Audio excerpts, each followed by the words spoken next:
When we look at the map of Southeast Asia, you will easily notice a cluster of islands and islets shaped like tripod. This archipelagic feature in the Pacific is the Republic of the Philippines, aptly called by our national hero Dr. Jose P. Rizal, Perla del Mar de Oriente. It lies above the equator, several hundred miles away from the southeast coast of mainland Asia. Stretching for more than 1,000 miles from north to south, the country is made of 7,100 islands and islets. It is bounded on the south by the Celebes Sea and the Borneo. On the west by China Sea, on the north by Taiwan, and on the east by Pacific Ocean.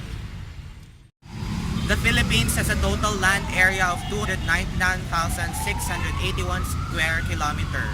Compared with other small countries of the world, the country is about 3 times as large as Cuba, a little smaller than Japan or Spain, Vietnam and Thailand, and larger than Great Britain, Laos and Cambodia. It is geographically divided into Luzon, Visayas, and Mindanao. The territorial division of the principal islands is as follows: Luzon, Mindanao, Palawan, Negros, Samar, Panay, Mindoro, Leyte, Cebu, and Bohol. The most northernmost islands is Iami Isle, while Saluag Isle is the southernmost. Article of the 1987 Philippine Constitution defines the national territory of Republic of the Philippines as follows. The national territory comprised the Philippine archipelago with all the islands and waters embraced therein, and all other territories over and aerial domains.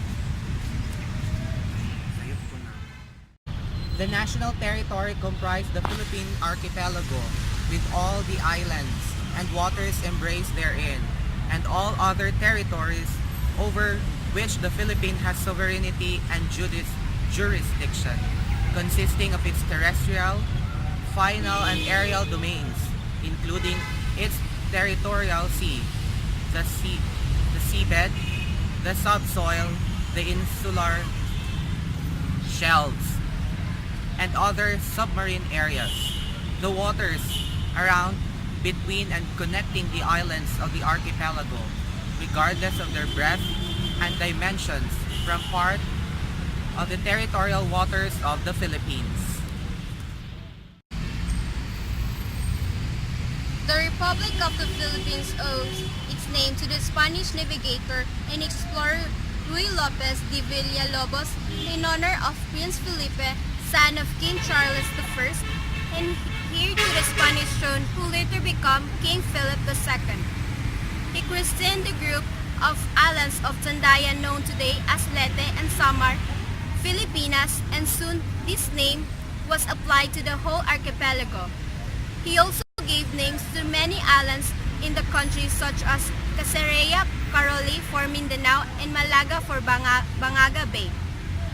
Although this name was given to these islands as early as 1543, the native continued to be known by their own names according to their locality, like Visayas, Tagals, Ilocanos, and Ifugos, depending upon the region in which they lived. But long before Spanish explorers rediscovered the Philippines archipelago in the 16th century, our country is already known to the ancient world. A Greek astronomer and geographer named Claudius Ptolemy, who lived at Alexandria in 90 AD, gave the name Monolite to the group of islands that lies in the Pacific. The name surmises the interest of the Filipino historiographers that Monolite phonetically resembled Manila. Visitors who visited the Philippines named the country as Mai, meaning land of barbarians. The name appeared first in the old Chinese book Wi Xian Tun Kao, the General Investigation of the Chinese and Cultural Sources, written by Ma Tuan Lin, 1317-1319, and was popularized by Chao Ju Hua, a Chinese chronicler and superintendent of foreign trade of Chuanchu. Canton in his Chu Fan Chi manuscript, The Records of Foreign Nations, in 1242 and 1258, Later, he applied the name Mai to the Philippine archipelago. As a whole, according to Dr. Jose Rizal and Ferdinand Blumentritt, the name Mai referred to the island of Mindoro and other surrounding islands. During the 6th century before Christ, the Philippine archipelago and many of its cluster islands and islets appeared in the annals of Swiss as Liuqiu. The kingdom of Pangasinan referred to as Pisiyayi and the island of Palawan as Mao in the work of Yao Xinyan, who lived during the Liang dynasty in 502 to 577 AD. He called the island of Luzon as Chijan. A Japanese conqueror named Saiwada in his writings mentioned that the Philippines has many names, such as Yili referring to the islands of West Zambales, Mai for Mindoro, San Jose for the 3 islands in Visayas, and Chifeng in Shengsha refer to the small islands near Palawan. Leonashi Fujita, another Japanese scholar, in his commentary on Tao Ichibu commented that the Manila has a name called Malilu. After the Spanish conquest, many names were used in the reference to the islands of the Philippines. Ferdinand Magellan in 1521 named it as Archipelago de San Lazarus. Others called it Las Islas de Poniente because they reached the Philippines by sailing west. The Portuguese called it Las Islas de Oriente because they reached the islands in sailing eastward. Father Aganduro Morris named the Philippines as Ophir. Transylvanians called it Mollusis Insules. Pedro Apiano and Gemma Precio called it Insulae Placeres de Celebes. Apiano and Gemma Precio called it Insulae Placeres Brevium. Father Murielio Villar named it Liqueros and Grifalba called it Archipelago de Celebes.